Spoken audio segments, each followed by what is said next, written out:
Okay, and Anna. All right, good afternoon, everybody. Welcome to New Perspectives on Materialities. You'll hear from 3 guest speakers today on the importance of craft and maker culture, and I'll pass it over to organizers from Concordia University's Innovation Lab in a minute to contextualize this a little bit more. But first, nous aimerions commencer par reconnaître que l'Université Concordia est située en territoire autochtone, lequel n'a jamais été cédé. Nous reconnaissons la nation Knienkahaga comme gardienne des terres et des eaux sur lesquelles nous nous réunissons aujourd'hui. Tiohtià:ke, ou Montréal, est historiquement connu comme un lieu de rassemblement pour de nombreuses Premières Nations et aujourd'hui une population autochtone diversifiée ainsi que d'autres peuples y résident. C'est dans le respect des liens avec le passé, le présent et l'avenir que nous reconnaissons les relations continues entre les peuples autochtones et autres personnes de la communauté montréalaise. For those of you joining us for the first time at Virtual Force Space, welcome. We collaborate with our community to make Concordia research, various initiatives, and course activities publicly accessible through interactive activities such as today's. So I'll just note that we are recording and we are live streaming this session. I'll put those links in the chat in a moment. And it's now my pleasure to pass the mic to Innovation Lab Director Anne-Louise Davidson. Hi, Anne-Louise. Hi, Anna. Thank you. So hello, everyone, and thank you for joining us in such big numbers today to discuss new perspectives on materialities. We have named Ernest Edmond as Innovation Lab head of first impressions, so I will let her open the event today. Over to you, Ernest. Hi, everyone. Thank you so much for joining. So this is the first open lunch event organized by the Innovation Lab that was launched in winter. So to tell you a little bit more about the Innovation Lab, it's pretty much like a playground where students work in multidisciplinary teams on ideas brought up by industry, community, faculty, or students themselves. And they develop innovation skills through workshops by participating in exciting activities that are designed to nurture their innovative mindset. So the purpose of the Innovation Lab is to offer non-competitive, risk-free, and failure-positive playground environments where students and partners play, take risks, fail, experiment, test, learn, network, and develop their skills for the 21st century in ways that they could never conceive in a classroom setting. So the lab functions in collaboration with various units within the Concordia University Innovation ecosystem and with partners and mentors, internal and external to the university, who work alongside students. Our aim is basically to use the lab as a springboard to launch students onto their desired path with an innovative mindset to guide them.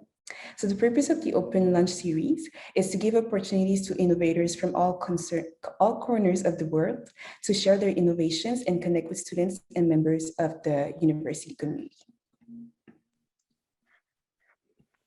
Well, thank you for this introduction, Ernest. So the topic of new perspectives on materialities intersects with many domains that are crucially important, including politics, women's work, craft, STEM sciences, well-being, and the fine meshing of biological, physical, and digital aspects that are starting to emerge as we enter the fourth industrial revolution. And I can cite the work of Joyce Wieland as well to discuss how deeply rooted prejudice related to craft, such as devaluing women's work, folk art, and craft has been seen in history. I remember the first time I stood in front of the grandiose quilt made by Joyce Wieland in the National Art Gallery, and I read the word reason over passion, and I felt several contradictions. So there was a gigantic quilt that is usually the work of women who patiently engage in repetitive skilled work, but also the quote of Prime Minister Elliott Trudeau at the time that was there. I was also very impressed that a quilt had entered the National Gallery and made it through the world of fine arts. Over to you, Ernest. Thank you, Anne-Louise. So without further ado, let me introduce you to our 3 guests for this open lunch, who will not only convince you that knitting and crochet is a form of fine arts, but it goes beyond the discipline through many possible refinements. So first, we have Jess Blanchet, who is a master's student in art education and holds a bachelor degree in intermedia from Concordia University. Her topics of interest are informal schooling, the importance of craft within the maker culture, and the power of artifacts. She's a knitting and crochet instructor and a Fab Lab educator. We also have Christine Truesdale, who is the Director of Pedagogical Services and Education Technology at Learn Quebec. Christine is passionate about learning and inspiring people in their organizations to unleash their full potential and achieve their wildest dreams. Last, we have Huda Johar, whose passion for integrating technology in education has led her to pursue her master's in educational technology at Concordia University, following a career path as a neonatal intensive care unit nurse and a nursing instructor. Driven by her intimate love and enthusiasm for tinkering and making, Huda has joined education makers to research and develop 3D fabrics and embedded wearable prototypes, and to explore new disciplines that emerge from the intersection of the maker fundamentals. Back to you, Annelies. Thank you, Ernit. So we'll jump straight into our conversation. And the first question to our guest speakers today is, can you tell us about your project? So I can see that Jess just logged back in again. It's the floor is to you, Jess, so we can hear about your wonderful crochet projects. Can you hear me? Yes. Yeah. All right. I'm gonna turn off my camera. I have very unstable internet connection. I'm very sorry. I apologize for the inconvenience. No problem. It happens in tornado world. Yeah. Yeah, we had a tornado here, so everything is a bit chaotic. All right, I'll share this. So, I'm Jessica. Well, I just finished my first year. I'm a master's student in art education at Concordia. And I've been working at Millionaire on and off for several years. So a little bit of background, I did my BFA in intermedia at Concordia, where I specialized in electronics, but my personal practice is crochet and knitting. So I'm your average crocheter of cute pop culture characters. That's what I like to do the most. I'm also a knitting instructor. And I've been crocheting for the past 15 years, pretty seriously. I also have a technical degree in electromechanics, and so my brain really needs both sides of making to function. I like to work with digital technologies as much as I like to work with analog technologies. They're both very important.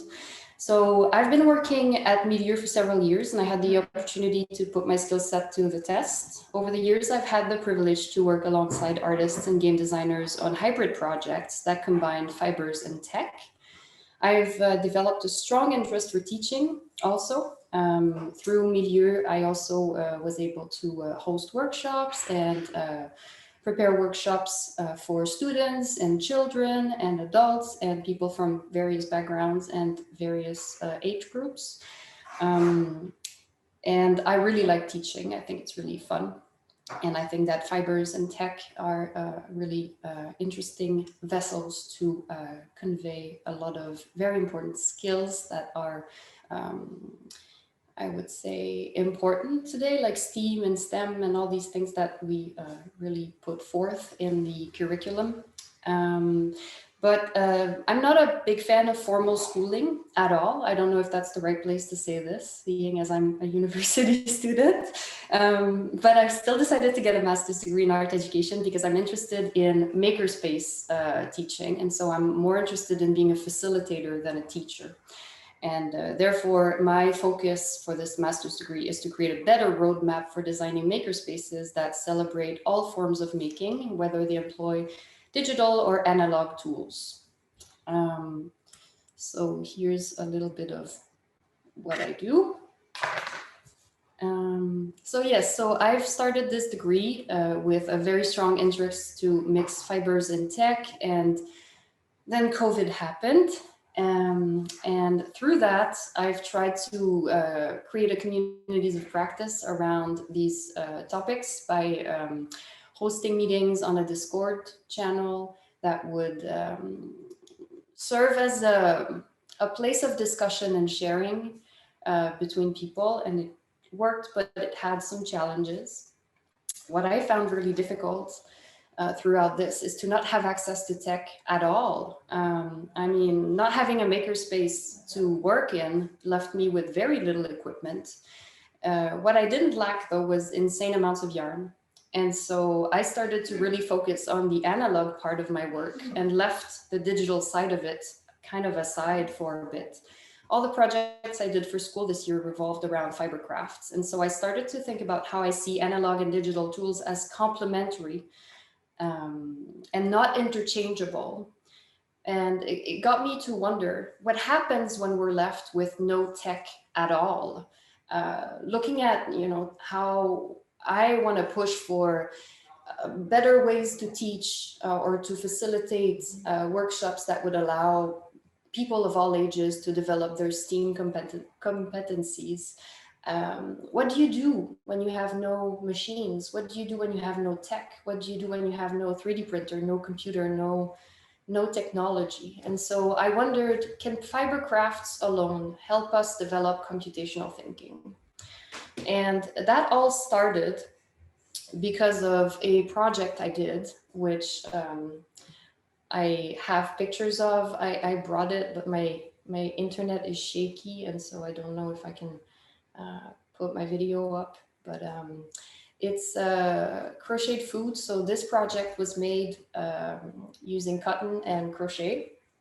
I have a very severe anxiety problem since this pandemic started, and I developed an eating disorder where I started to stress eat to a degree that was really unhealthy. And to cope with my anxiety, I started to crochet my cravings rather than indulging in them. And so I started to crochet like for hours on end, for days and nights. And this process of repetitive mechanical stitch by stitch kind of got me to actually left me a lot of headspace to actually ponder these questions that I had about computational thinking and what I do when I'm left without tech, and how can I continue to work on the things that I like.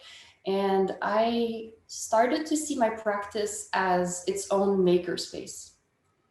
It kind of sounds silly, but I started to look at the language of my material rather than the material itself, and how it speaks and how it's interpreted and how we write it and how we use the language of fiber craft making, and how does it compare to the language that we use in the STEM fields. And so I looked at crochet, but I also looked at knitting, and I also looked at other types of practice that I do, which are tatting and card weaving. And through those, and looking at the way we design patterns and how we read them and how we shape things, I started to draw comparison between the languages that are used in all these different systems. And so I started to just put them side by side, looking at coding and designing a knitting pattern, for example. I found a lot of similarities. And I thought that was very interesting, because this idea that computational thinking can only be achieved with technology is not true. I have also looked at tatting diagrams and compared them with schematics. And I thought that was so beautiful and so interesting that it was so similar. And that when you crochet or when you knit, when you weave, you really have, just like when you program, you really have to learn a new language. It's really just to get into a completely different mindset, which does help you to develop your critical thinking, your logical processing, just as much as technology helps you. And it is true for all forms of fiber making. And I thought that was really interesting, and that's where I want my research to go. So I'm still at the very, very beginning of all this. And of course, all of this is not new. My research is simply a gentle reminder that traditional craft practices have a legitimate place within our makerspaces. Weavers and knitters could STEM like nobody's business way, way, way before Arduinos, Python, and Lego Mindstorm. With more and more schools and libraries now having their own makerspaces, I think it is more important than ever to close the gap between analog and digital technologies. Educators, makers, and formal institutions need to address the lack of recognition for traditional crafts in the maker culture. Opening up to a wider range of activities will allow more people to feel validated and empowered while developing their computational thinking abilities, whether they are knitters or robot builders. And that's it for me. Thank you, Jess, for this insightful presentation and the very, very strong statements, which we'll expand upon in the later conversation. So over to Christine. Hello, I'm going to share my screen as well. And I have a little slideshow that's got some images on it, but I want to share this just to piggyback on what Jess just said. We might be kindred spirits, because this is a presentation that I worked on for teachers this year about what code is.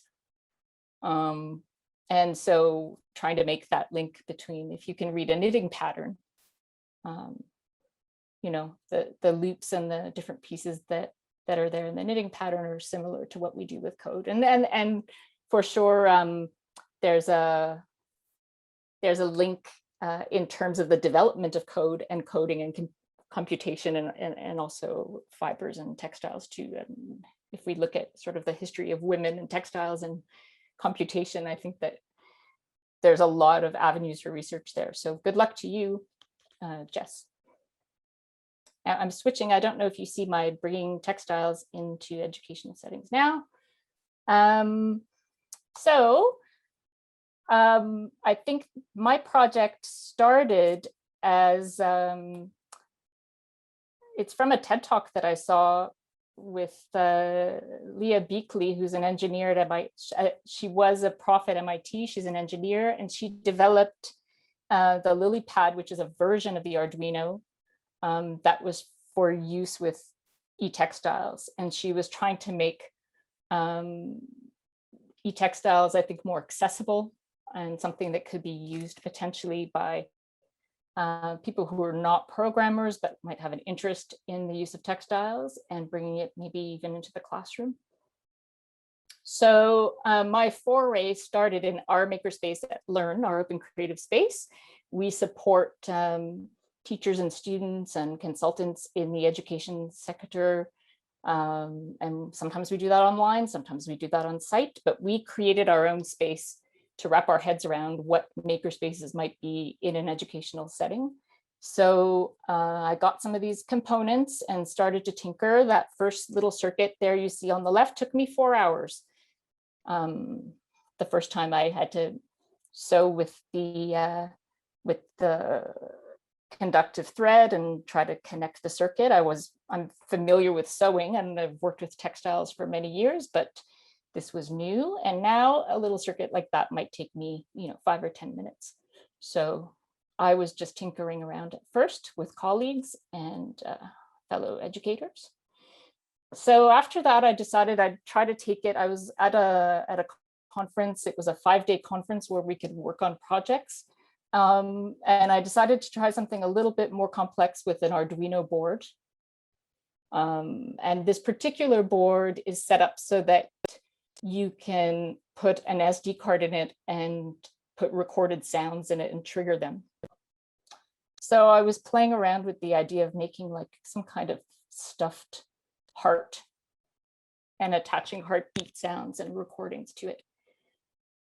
So I sewed this thing with felt, and these, the thing in the middle that you see is, they're just like little plastic laces. And I used the conductive thread in it and made kind of homemade wires with it. And then sewed these little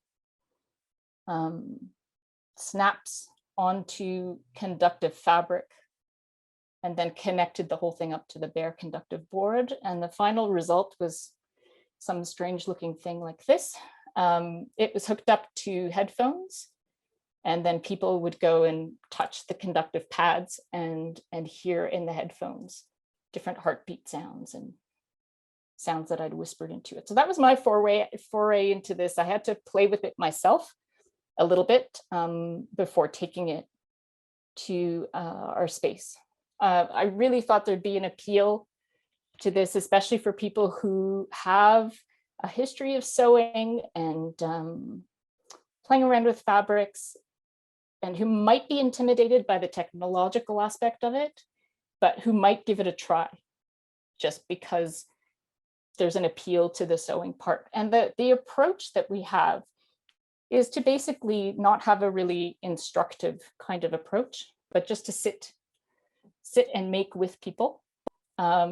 So it's not, it's sort of an accompaniment approach, not teaching anybody about anything, really putting the materials out there and letting them explore.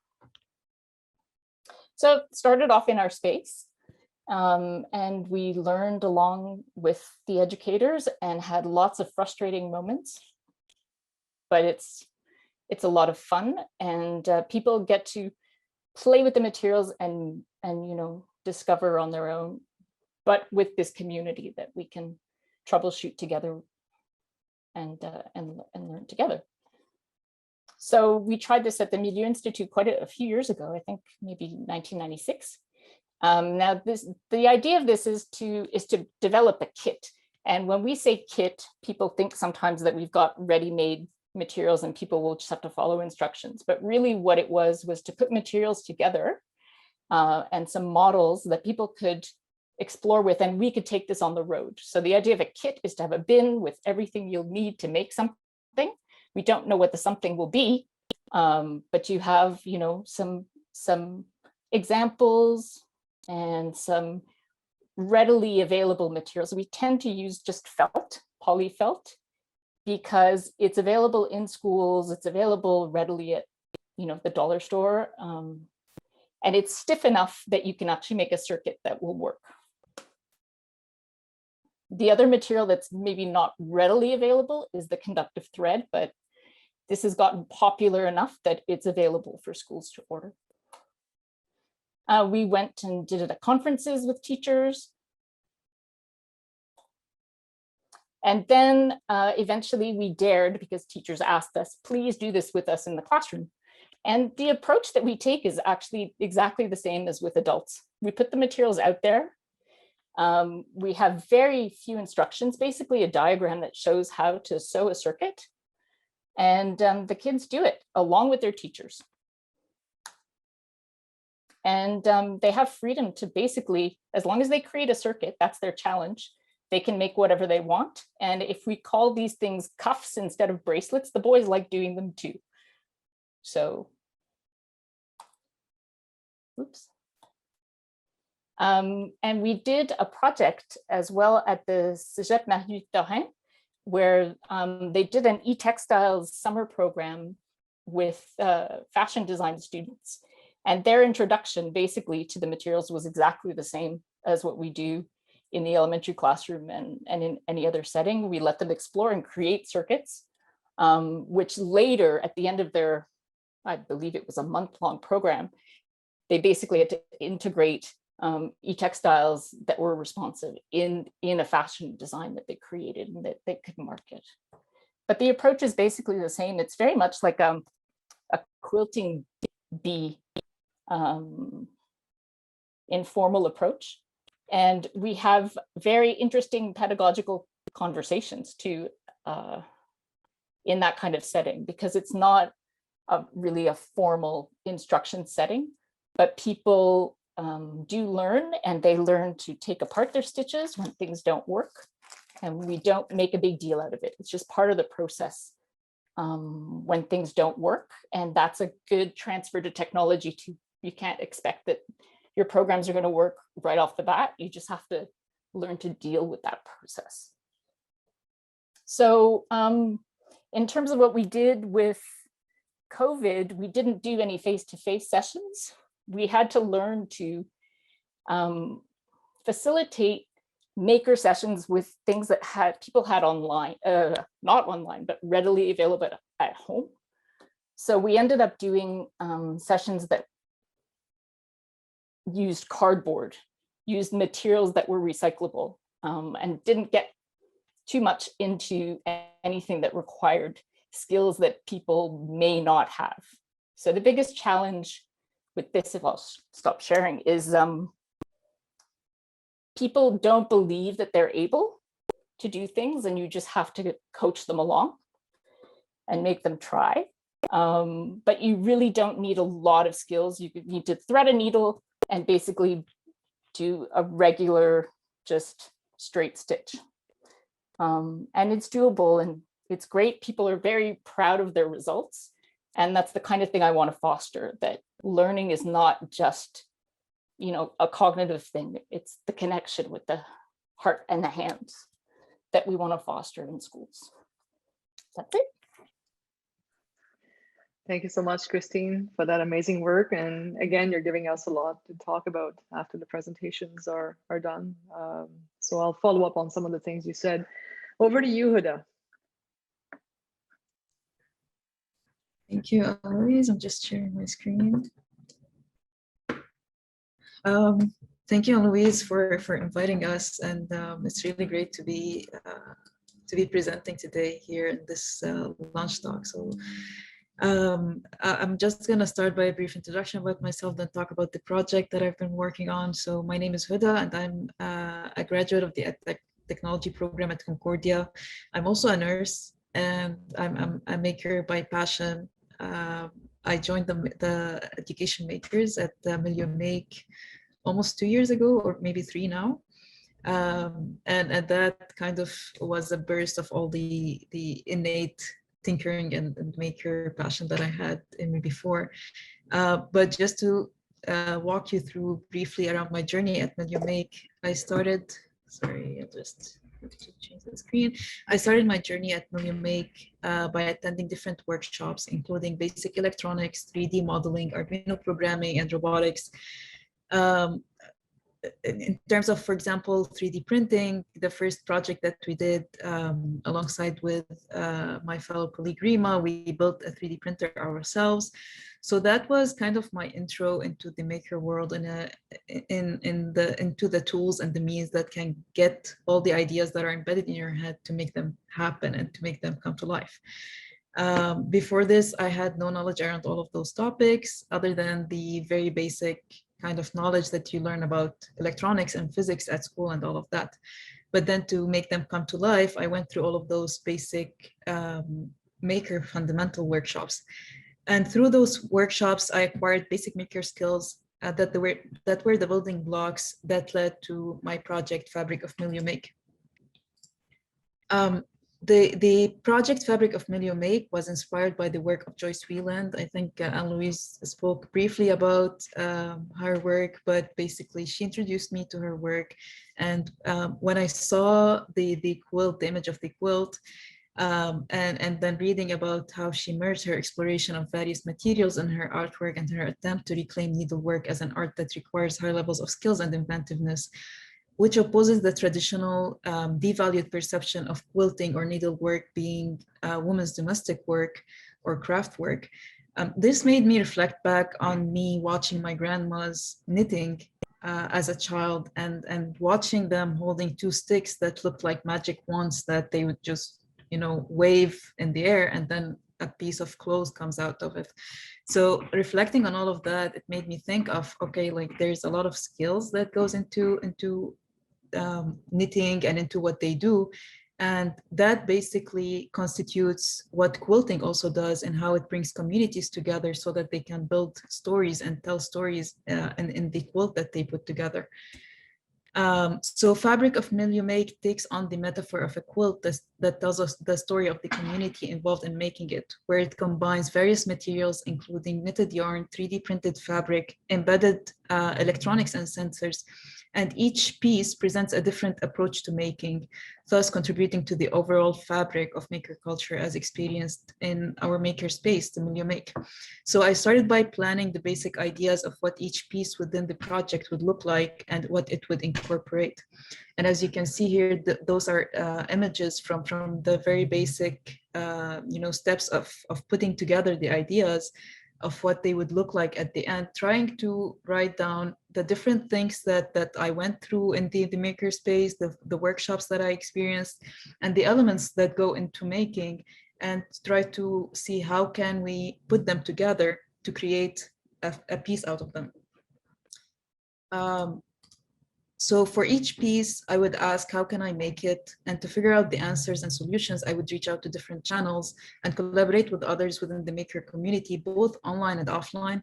And through DIY experimentation and tinkering, through the various iterations of this project, I was able to develop further skills and advance more skills out of them. And you'll see in this presentation, I have snapshots of Twitter because that was the main channel that I followed to collaborate with others and to connect with others. And some of them were online where I was just sharing what we were doing and seeking, further, and people were just following us and responding with further ideas, or even online, reaching out and seeing what others were doing and being inspired by their work and putting work together to, for example, in this case, I 3D printed Lego pieces on a piece of fabric that becomes kind of a puzzle that can be connected to other 3D printed fabric pieces so that it can create the overall quilt. And one of the most challenging pieces, but also the fun pieces, was the electro-knitting piece, which is a fully knitted breadboard with neopixels soldered on it and connected to a Gemma MO. And the neopixels react to the sound picked up by the microphone. So I'll walk you through the steps that went into it before I show you the actual piece as a demo. The idea of a knitted breadboard began as I was trying to understand how a breadboard works, and the way the rows are connected made me think of it as a knitting pattern. So from there, I started drafting the knitting patterns and the circuit diagrams and prototyping them. I used cotton yarn and copper wick to knit the rows of the breadboard, and the copper wick was basically the conductive element within the breadboard. And I connected the rows to the power and the ground lines using small copper wires. I then soldered 29 neopixels and connected them using conductive thread. And I added the beads, the plastic beads, as an aesthetic element, but also as an insulation element for the thread, the conductive thread. And then I added the microphone and the Gemma MO as a microcontroller, and I programmed the microcontroller to pick up sounds from the microphone and convert them into the digital signal that gets sent back to the neopixels to light up based on the sound. So to show you the piece in action right now as a demo, this is how it works. And as I'm talking, the microphone here is basically picking up my sound and translating. I think you need to stop sharing so that the audience can see because you share. Okay. Better? Okay, so the piece here in front of me, the microphone is picking up my sound as I'm speaking, and the Gemma MO is taking this analog signal and converting it into a digital signal that is sent back to the neopixels, and they are lighting up based on my sound, the intensity, the volume. If I make a louder sound, it more lights light up, and then the drop in the neopixels also is controlled by the speed of sound. And I'm trying to talk more so that I can show you how it's reacting. But watching it, especially at the early prototyping stage. I'm not sure I understand. Sorry about that. Watching it at the early prototyping stage, I think after after the many iterations that it went through and the frustrating times when something would not work, the learning that went into it, because at first I was like, okay, so this is more of a knitting pattern, and then I'll just magically put on the LEDs and it will work. But then to try to figure out the current that is needed, the voltage that is needed, to understand how to program the Gemma MO. And I can talk more about that and all the challenges that went into it and the kind of things that I learned. I have in front of me the notebook, and basically this notebook was mostly the notes that I took as I was working on this piece. So there are a lot of things that I learned in the month of iterations around this piece, but then once the lights came to life, it was so meditative to just put music on and watch it, lighting up. And the whole process of soldering the neopixels one by one. I had friends who would tell me, oh my God, you have the patience to actually do that one by one. But the flow that goes into it, being in the maker space, connecting with others, putting your mind, distracting your mind with the motor function of actually working on something, whether it's knitting or just soldering the different neopixels. It was very meditative. From a mental health point of view, it helped me a lot to just disconnect from the outside world, disconnect from all my studies and everything, and just be and get lost in the makerspace for hours and hours. And I guess this also, once COVID hit and we went into lockdown, I missed that element of going to the makerspace and being there and being around people. So my first kind of intuition or impulsive buy, people, you know, were buying toilet paper and they were buying hand sanitizer. My first impulsive buy was to buy maker stuff. So I bought a soldering iron. I started buying more yarn and more knitting stuff. And I'm still resisting not to buy a 3D printer just because I need to be careful around what I'm buying and what I'm not buying. But all of that to say is that there's a whole community that goes around that goes into the outcome actually of one maker or one project. It's not just an individual piece of learning something and taking a kit or taking a brochure and following it piece to piece. So that's basically my project, and back to you, Annalise. Thank you, Huda. So I think we can switch to gallery view. Thank you all for your presentations. I think now it's a good time to start discussing. I have a lot of questions, but I will also be welcoming questions from the audience. I think that people might have some comments or questions. So let me start by asking you something about the skills that are required to engage in this material practice. And we can both talk about the skills that are required to start doing this and like, how do you develop those? Because there's no instruction manual that will actually lead you to that. But there's also something else to say about the skills that you develop through it. So what are the projections of engaging in such an activity? Because yes, okay, we're doing fabric, we're doing embedded wearables, but that actually helps develop other types of skills that can be useful in other contexts as well. So I wonder if you can talk about either or, and you can just feel free to interject. So for example, Huda, remember we had a conversation about how much power you need and how the size of the wire you need to actually light up something. Christine, you did talk about how you had to develop the skills yourself to be able to engage other people in this. And Jess, you talked about a multiplicity of trainings and experiences that allowed you to actually start meshing all of your expertise into your projects. So maybe you could just expand on those three topics.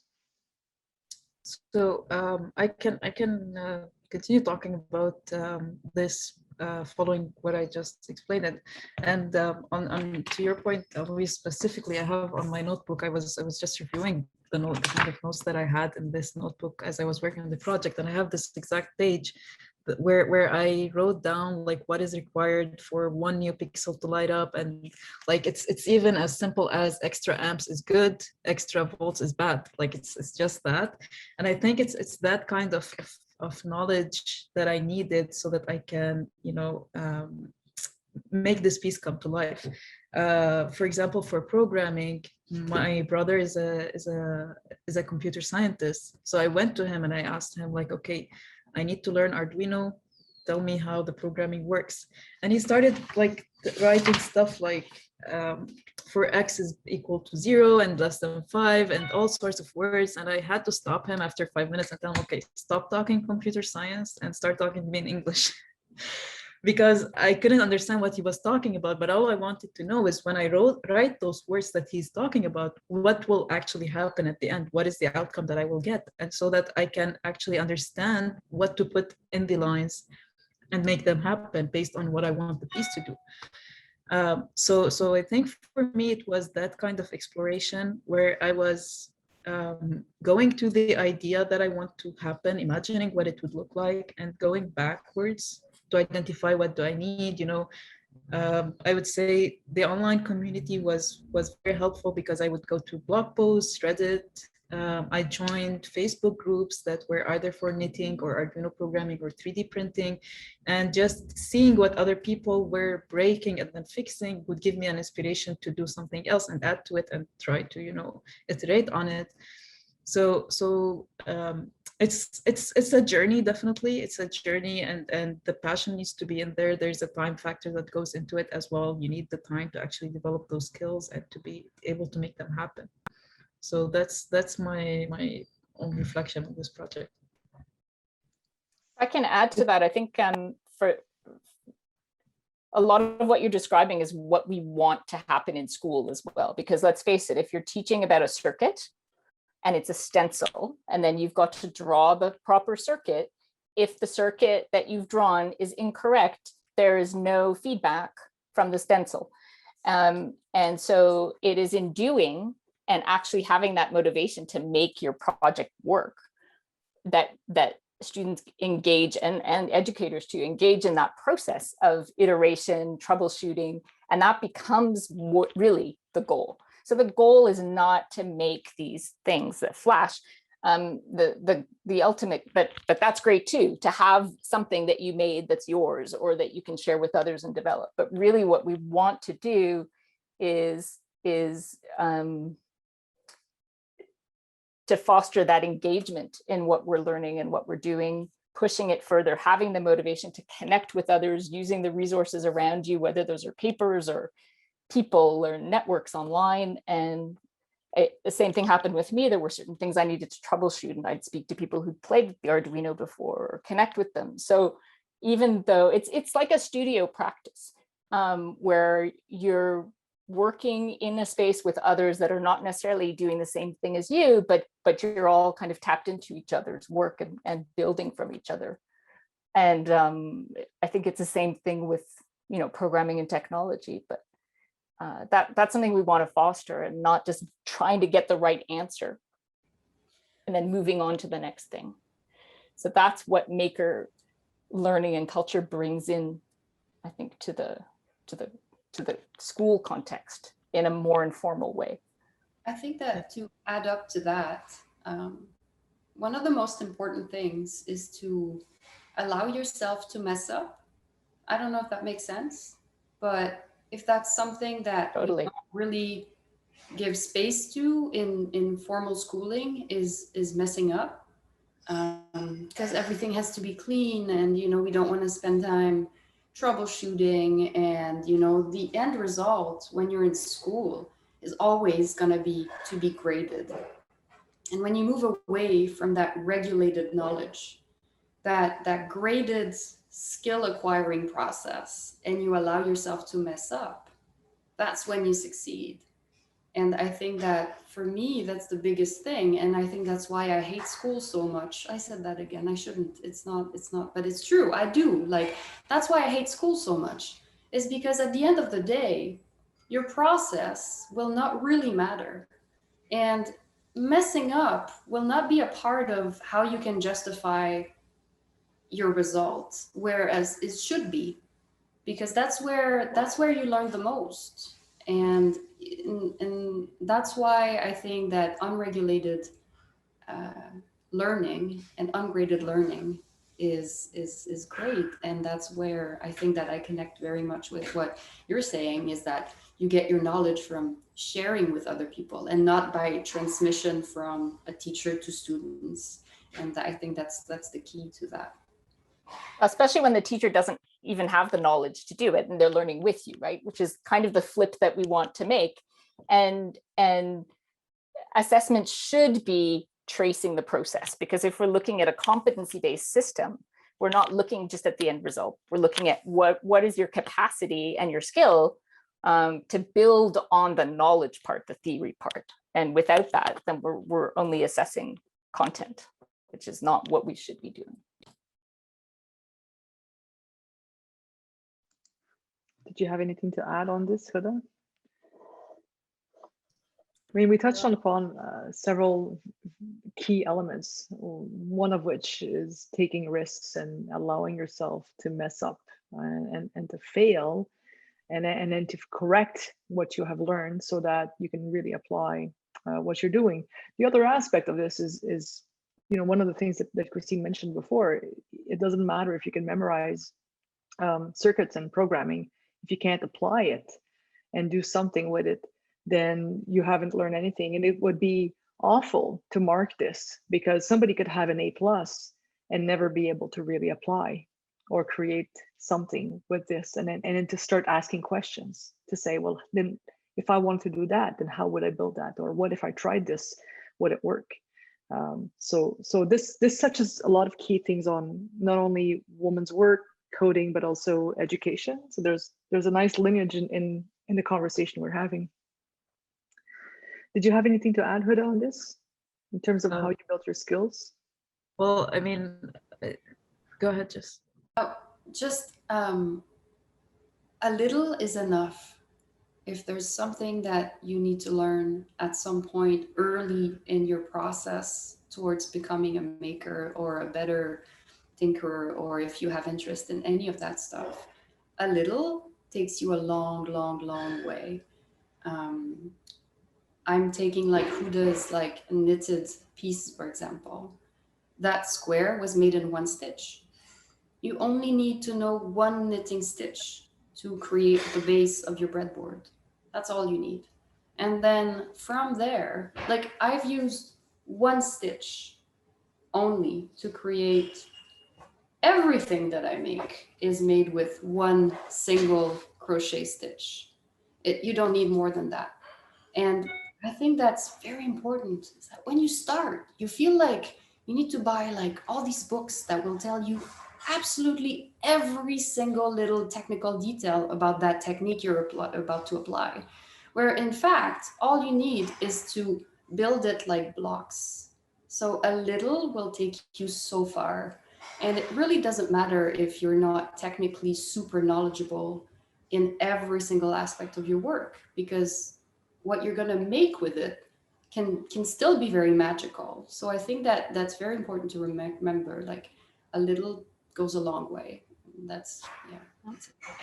I agree. I think there's so much to build on from the simplicity, and it's really easy to take on something that's too big and then get discouraged. And especially when we're dealing with kids and people who don't have a lot of technical skills, I think starting small and showing that as an example that you can do something small and build on it is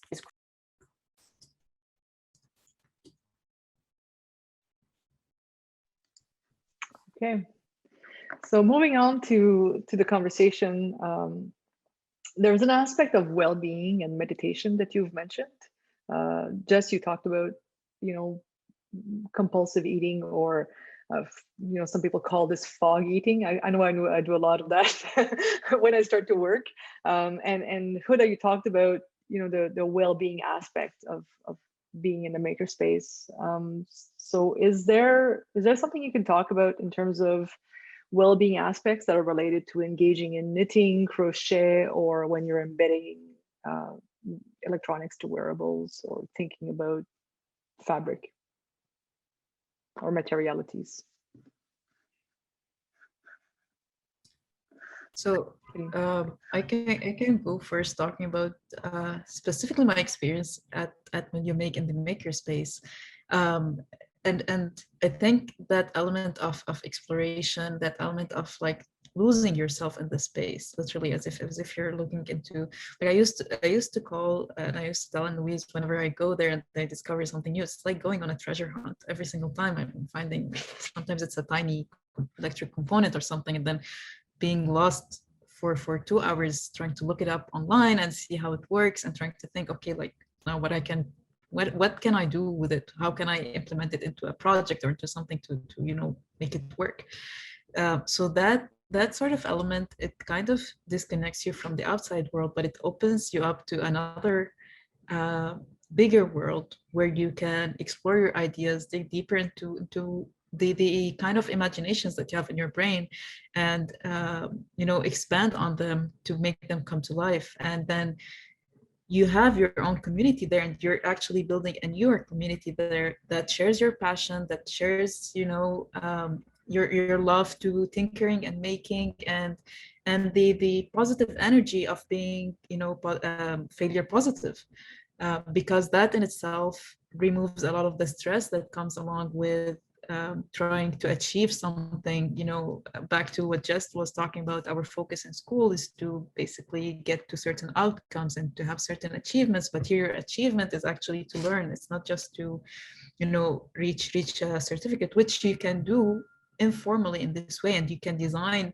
your own path of learning, thinking that you have, you know, indirectly thinking that you have owned the journey, but it's actually, it can be designed in that sense to make the learner themselves design it for themselves, and you know, seek the channels to get there.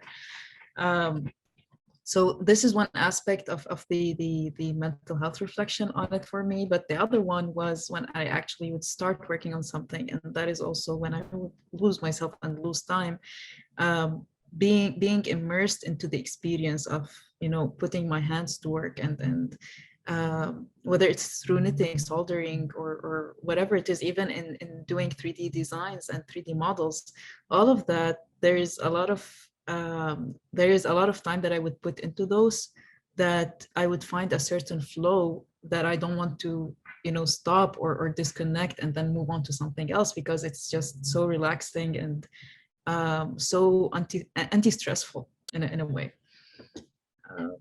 So that was for me. To add to that, there's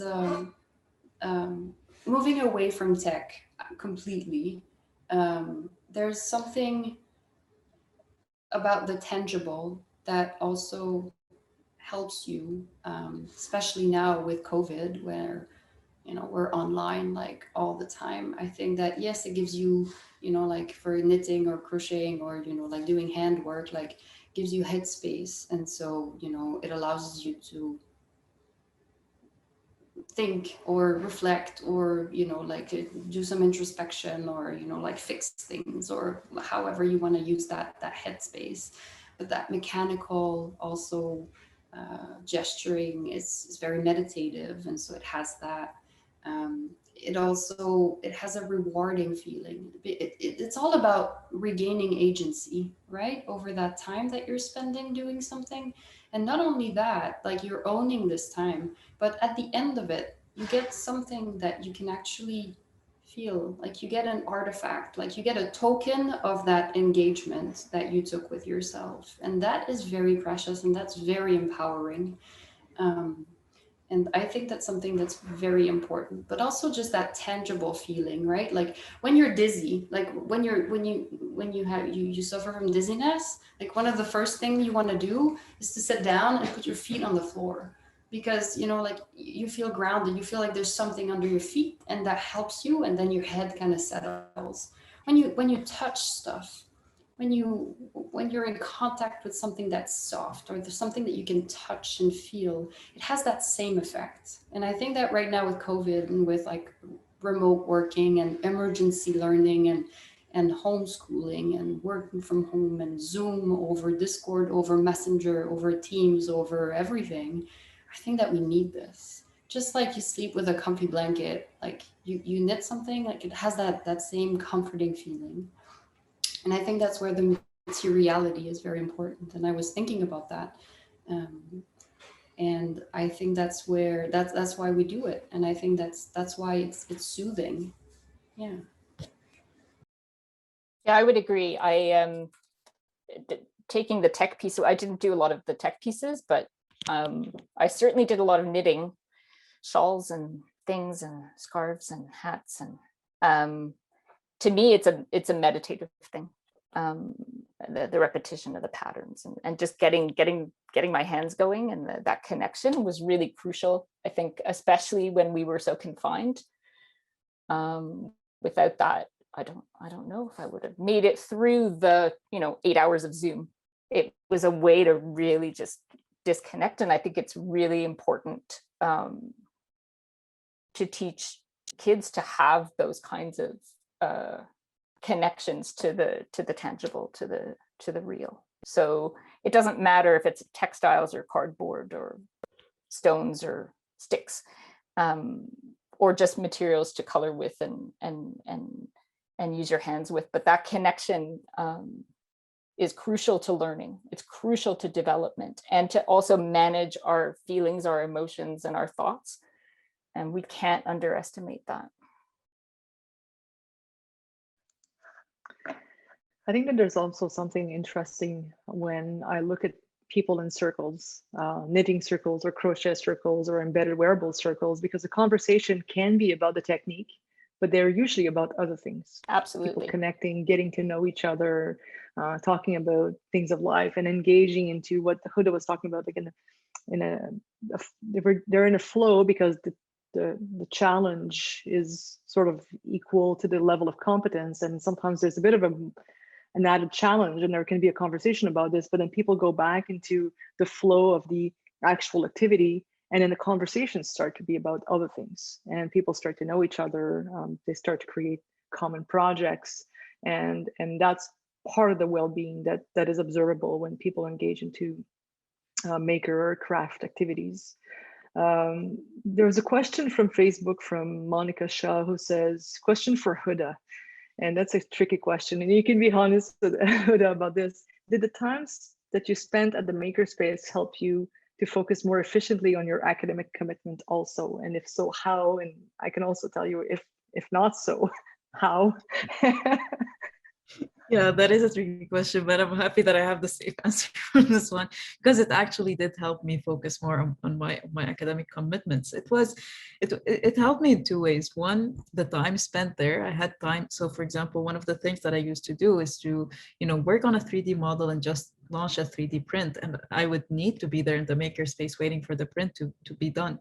And sometimes the print would go on for 8 hours, 12 hours. So just being there in the makerspace, I had to do something. So I would spend the time waiting for the print, working on a paper or working on a project that I need to submit or that I have as an assignment. And then in the background, there was the 3D printing machine noise that kind of goes as an ambient sound. And it helps me in that sort of flow into focusing. It's like kind of the background noise in the coffee place, but it becomes a 3D printer noise.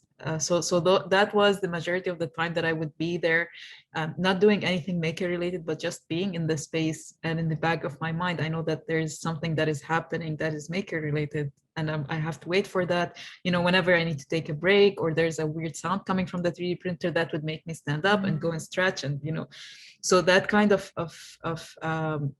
distraction that was positive in a way to help me refocus my energy again onto my academic commitments. And this is just one example of what I would do in the makerspace, but it does in that sense as well.